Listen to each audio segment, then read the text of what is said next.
Welcome to Hong Kong Brief. The content of the briefing includes: hundreds of mourners lay flowers at late premier's Li Keqiang's childhood residence in eastern China. Unstoppable Coleman Wong continues ATP rankings rise, powers into Australia final. Movie successes abroad prompt soul-searching in Malaysia. Taiwan's AUO shifts toward upstream automotive display production. Policy address right to lay out plans for Hong Kong's digital future. Hundreds of mourners lay flowers at late premier's Li Keqiang's childhood residence in eastern China. The Toronto Star. Hundreds of mourners gathered in Hefei, China to pay their respects to former Chinese Premier Li Keqiang, who passed away from a heart attack. Li was China's top economic official for a decade and played a key role in navigating the country through challenges such as tensions with the United States and the COVID-19 pandemic. Despite being seen as a potential successor to former Communist Party leader Hu Jintao, Li was dropped from the Standing Committee last year and stepped down in March. His departure marked a shift away from skilled technocrats in favor of officials loyal to President Xi Jinping. Unstoppable Coleman Wong continues ATP rankings rise, powers into Australia final. South China Morning Post. Hong Kong tennis player Coleman Wong has reached the final of the City of Playford Tennis International ATP Challenger Tournament in Australia. The 19-year-old defeated third seed Taro Daniel of Japan in the semi-finals, coming from a set down to win 4-6, 7-6, 6-5. Wong has now won 15 of his last 17 matches and is through to his fourth consecutive final at ATP Challenger and ITF level. He is set to rise further in the ATP rankings after beating world number 64 Thanasi Kokkinakis in the round of 16 and number 100 Daniel in the semi-finals. Movie successes abroad prompt soul-searching in Malaysia. Nikkei Asia. The Malaysian film industry is facing challenges due to strict censorship laws and limited access to financing, despite gaining international recognition and accolades. Malaysian films such as Tiger Stripes and Stone Turtle have achieved global recognition, and Malaysian actress Michelle Yeoh won an Oscar for Best Actress. However, Malaysian government policy has not contributed to the success of Malaysian filmmakers and actors. Many Malaysian actors, including Yeoh, have ventured abroad for better opportunities, highlighting the limited opportunities in Malaysia. The film industry in Malaysia is also polarized, with actors from the majority Malay ethnic community receiving most high-budget roles, while actors of Chinese descent often leave to find work in the US or China. Malaysia's censorship laws and conservative cultural norms present additional challenges for filmmakers, with bans on films featuring LGBTQ references and restrictions on topics such as race, religion, and royalty. Filmmakers must navigate these sensitivities to avoid regulatory repercussions. Despite the challenges, the Malaysian film industry is making progress, with commercial blockbusters and independent productions. However, industry insiders believe that an end to censorship and a change in government policy are necessary for the industry to thrive in the long term. New commercial entities, such as Amazon Prime Video, are entering the Malaysian market, while over-the-top streaming services are growing steadily. The government is working on updating and amending the National Film Act and has announced initiatives to support the film industry, including tax incentives and reductions in entertainment tax. However, broader changes in policy and a more diverse and independent censorship board are needed to ensure the long-term success of the Malaysian film industry. Taiwan's AUO shifts toward upstream automotive display production. Nikkei Asia. Taiwanese display maker AUO has agreed to acquire German auto parts manufacturer BHTC for €600 million, $634 million, as it aims to develop a closer relationship with automakers. AUO, one of the world's largest makers of in-vehicle displays, is seeking to gain a better understanding of development trends in order to compete against Chinese rivals. BHTC, a Tier 1 supplier, provides to automakers such as Audi, BMW, and Mercedes-Benz, and AUO hopes to use the acquisition to pick up on major automakers' technological trends. Policy address right to lay out plans for Hong Kong's digital future. South China Morning Post. Hong Kong's reliance on land sales and tourism needs to be recalibrated in light of intensifying regional competition and technological shifts, according to Alan Young Takbun and Adam O. This year's policy address, which focuses on developing Hong Kong into an international innovation and technology center, provides an encouraging starting point. However, Hong Kong must also focus on building strengths in technology, innovation and enterprise and retain talent and capital to achieve sustained economic vibrancy, the authors argue. Hong Kong denies visa to prominent Tiananmen Square scholar. Al Jazeera. Rowena He, a Hong Kong professor known for her research on the 1989 Tiananmen Square crackdown, has been fired from her position at the Chinese University of Hong Kong after her visa extension was declined by the city's immigration authorities. He is the author of the book Tiananmen Exiles, Voices of the Struggle for Democracy in China and has published numerous articles on China's democracy movement. The move has been seen as further evidence of Chinese government censorship and revisionism in academia. Hong Kong has recently denied visas to foreign critics, including journalists and activists. Para una abuela en Gaza, la historia es más aterradora que los ataques aéreos. New York Times. Mohammed Abu Jayab, a 39-year-old software engineer living in Los Angeles, was desperate to save his grandmother who was thousands of miles away in the Gaza Strip. He spent 6 days glued to the television and sending messages on his phone, urging his grandmother to flee the area as Israeli bombs rained down. Abu Jayab's grandmother, however, refused to leave, stating that she had already experienced displacement in 1948 and was determined to stay in her home until the end. The story of displacement is deeply ingrained in the identity of Gaza, where approximately 80% of the population are registered refugees or their descendants. Despite the suffocating blockade that has been in place for 16 years, many Palestinians in Gaza cling to their displaced identity. As Israel prepares for a ground invasion in Gaza, there are fears that history will repeat itself. Israeli Prime Minister Benjamin Netanyahu has stated that Palestinians will be forced out of their homes for the duration of the conflict. Many in Gaza worry that they will not be allowed to return and that the invasion will be used as an excuse to permanently remove them from their land. The trauma of displacement is at the core of the identity of Gazans, who still hold the keys and documents to their former homes and hope to one day return. Abu Jayab's family has experienced the effects of displacement firsthand. His parents emigrated to the United States, and he has managed to bring some of his siblings to safety in various countries. However, one sister remains in Gaza, and Abu Jayab fears for her safety. As the violence and death toll continue to rise, the desperation and sense of hopelessness among Palestinians in Gaza is growing. The legacy of displacement continues to shape their lives, even in the face of a suffocating blockade and relentless attacks. Hong Kong leader vows not to target home prices, pledges to offer clear details. South China Morning Post. Hong Kong's chief executive, John Lee Keqiang, has promised not to target property prices, acknowledging that prospective and existing homeowners have conflicting interests. He stated that the government's role is not to control property prices, but to ensure that future home supply can meet market demand and provide clear information to help residents when buying homes. Despite a continued decline in home prices, Hong Kong homes are still among the least affordable in the world. The government aims to attract investment through the revival of the Capital Investment Entrance Scheme, granting residency to those who invest a minimum of 30 million Hong Kong dollars, $3.8 million, in assets. China's Junsher nabs FDA approval in rare success for U.S. foray. Bloomberg. The U.S. Food and Drug Administration, FDA, has approved the first China-developed cancer drug, Loqtorzi, for the treatment of nasopharyngeal cancer.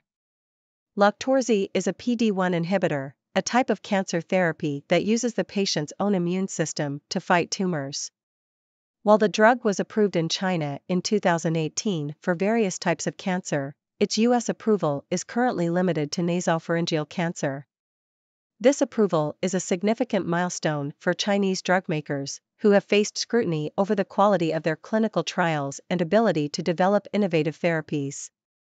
The FDA has previously rejected cancer therapies from Chinese companies due to data that did not represent non-Chinese patients.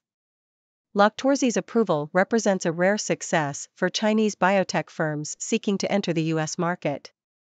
California governor's trip shows U.S.-China engagement is still possible on a state level. Associated Press. California Governor Gavin Newsom's trip to China to discuss climate change has been seen as a step towards U.S. President Joe Biden and Chinese President Xi Jinping meeting in San Francisco in November for the Asia-Pacific Economic Cooperation Summit. The trip highlighted the existing relationship between California and China, and even demonstrated that collaboration is possible between the two nations.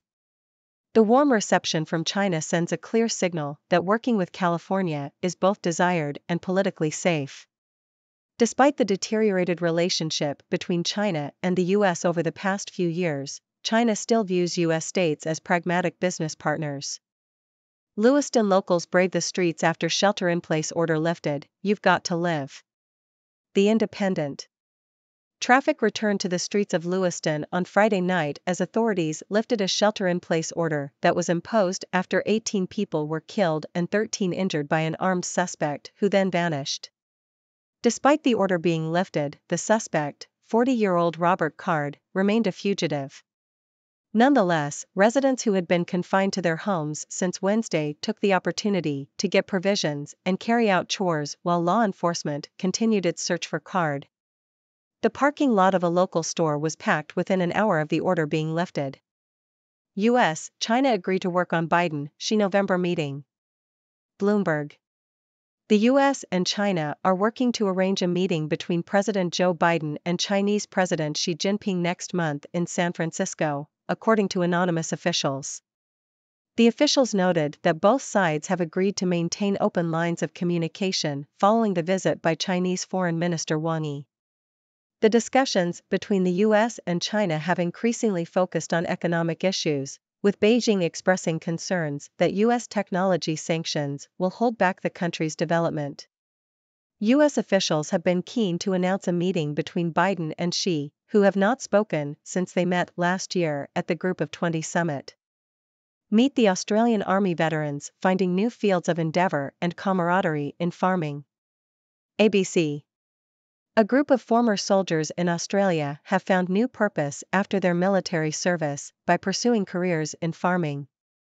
Angelo Leonardi, his brother Salvatore, and their friend Cody Dennis have pooled their resources to buy farms and establish Cherry Creek Estate, a successful avocado orchard in Queensland's South Burnett region. The three veterans also process Australian avocado oil, saving lower-grade fruit from being discarded. They plan to expand their operations and employ other former soldiers, offering them new opportunities and a sense of camaraderie. The venture allows the veterans to continue living by the values they learned in the military.